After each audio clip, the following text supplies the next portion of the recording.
మరి ఇక్కడ ఎంతో మంది వయసు, ఇప్పుడు మీరందరూ బయలుదేరి తండాల నుంచి వచ్చారు. మిమ్మల్ని ఆపటానికి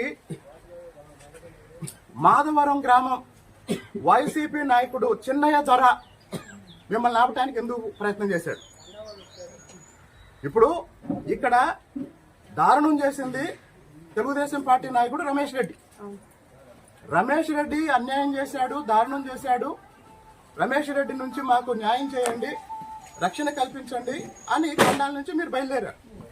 మరి తెలుగుదేశం పార్టీ నాయకుడు రమేష్ రెడ్డి చేసిన తప్పుల్ని ఎమ్మెల్యే దృష్టికి తీసుకురావడానికి తండాల నుంచి మహిళలు వస్తుంటే వైసీపీ నాయకుడు చిన్నయ్య ద్వారా ఎందుకు రమేష్ రెడ్డి తరఫున మీకు ఫోన్ చేశాడు? మొదటి పాయింట్. మాధవరం వైసీపీ సర్పంచ్ వైకుంఠరావు రమేష్ రెడ్డి తరఫున ఎందుకు ఫోన్ చేశాడు? రమేష్ రెడ్డి 3 సార్లు ఎందుకు ఫోన్ చేశాడు?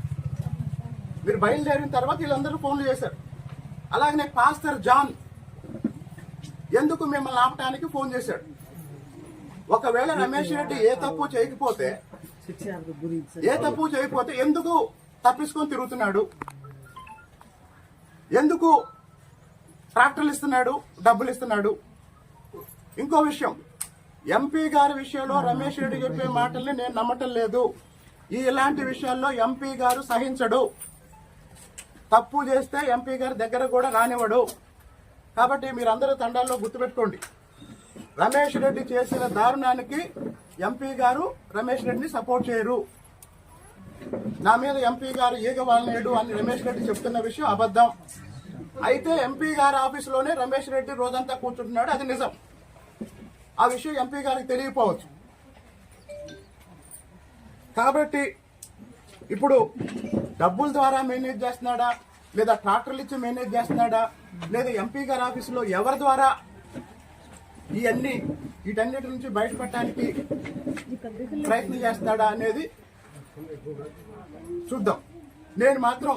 నేను ఇప్పటికే 10 రోజుల నుంచి మా ఎంపీ గారికి చెప్పాను, జిల్లా అధ్యక్షుడు చెప్పాను, రాష్ట్ర పార్టీ అధ్యక్షుడు చెప్పాను.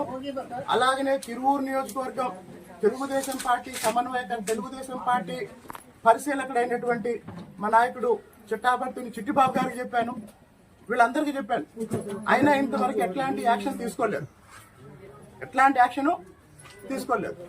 నేను ఇంకో విషయం చెప్తున్నా, నా మీద 3-4 సార్లు రకరకాల ఆరోపణలు చేశారు. దేని మీదైనా సాక్ష్యం ఉందా?